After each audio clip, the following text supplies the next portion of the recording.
Is it really possible for a company that makes budget espresso machines like this to step into the premium coffee category with a grinder like this? That's what Gevi is hoping for with the Gevi VelPro 400 flat burr coffee grinder. Retailing at around $800, although you can actually find it for much less. Amazon currently has it for $650, and Gevi themselves have a sale right now for $470. But this is definitely their most expensive coffee machine that they currently make.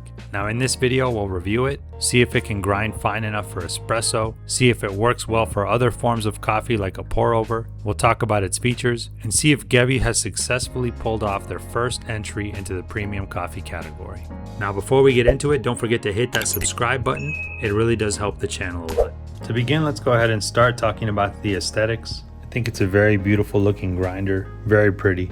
I love the style that Gevi was going for here. It comes with this bellows pump. I think the machine looks better without it, but I am glad that it's included with this. Helps you get any extra grinds out. The nice aesthetics also apply to the scale. Now you can use this scale for actually anything because this just magnetically comes right off. So it's nice because it's not only built into the grinder, but you can really use it for anything on your coffee bar. So it kind of saves you space in that regard. I just put my other scales away since I have this out now. Although it is kind of a simpler scale in terms of features, but for an included as part of your grinder, that's pretty nice. The power cable tends to stick out. Now you can use any generic power cable, so you could replace this with one that doesn't bend like this. So it's not really a huge deal. I just find it kind of odd that this is the one that was included in the box because you kind of always see it. Just wish it wasn't there. I'm definitely going to replace this in the future with one that kind of hides a little bit better.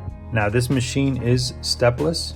I should say when I first got it, I really had to adjust it. At first I thought it was broken. To fix it, I just had to keep winding it clockwise. And then I find espresso works well at around the 4 setting. And then of course you can go higher if you want to do something like drip, or if you want to make a pour over, and you can go past the 0 to do a second circle around.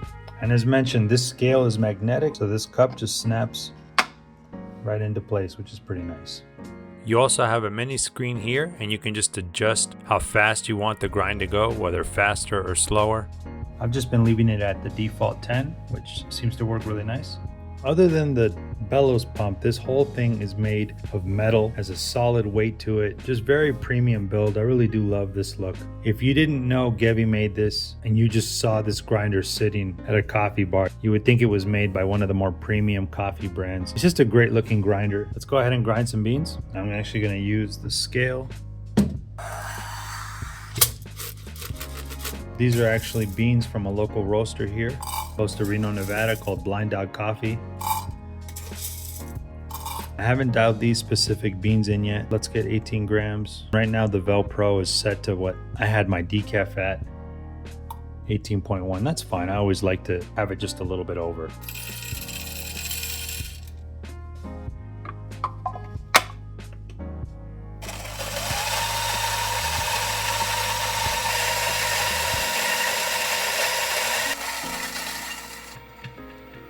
Let's turn it off.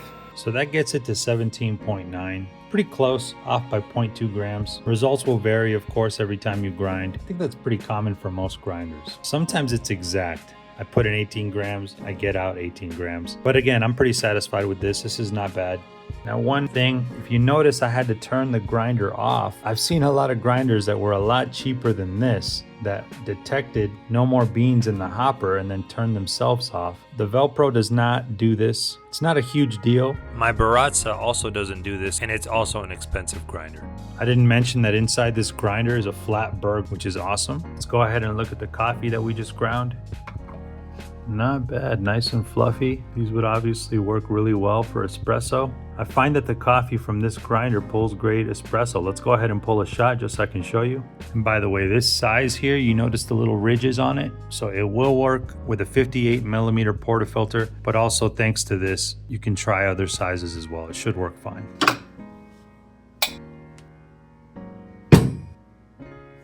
Not bad, got everything out.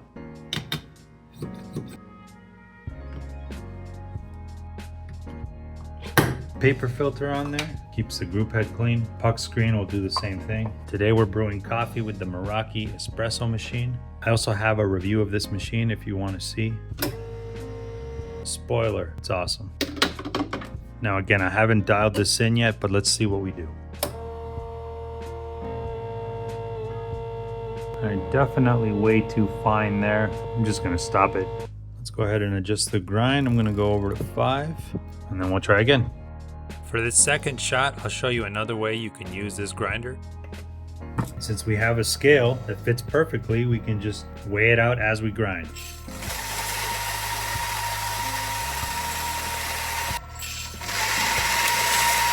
All right, we got 18.1 grams, so we'll just stop there.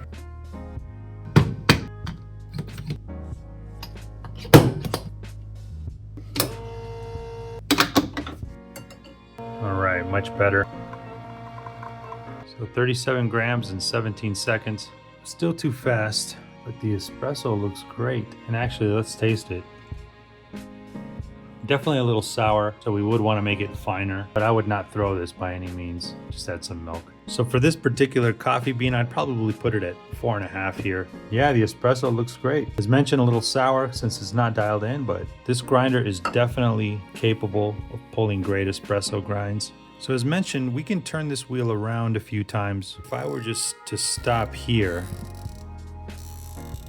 this is still too fine for a pour over. So we can just keep going, do another turn around the wheel. Let's go ahead and do a pour over. We'll use 15 grams of coffee beans. Now since it's much coarser, it's obviously a lot faster. All right, so we'll stop there. Yeah, 15 grams. Let's go ahead and take a look at the beans. Yeah, those beans look good.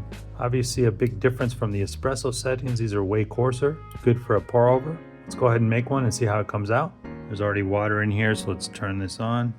By the way, this fellow kettle, probably one of the best kettles out there. Love this thing. Let's get it nice and hot for this pour over. Let's get the filter a little wet first. Not sure if you really need to do that with a metal filter, but might be just a little too coarse, but I'm not super knowledgeable in pour overs like I am with espresso, but I think this will work fine. Maybe let me know in the comments what you would do. I usually do about 50 and then let it bloom. For a single cup, I usually stop it at around 240 grams. I let it bloom for 30 seconds. I got to replace the battery on this scale. Hopefully it will let me finish this pour over. We'll go ahead and just let this finish. All right, let's see if it's stopped. Yeah, I think we can take this away now.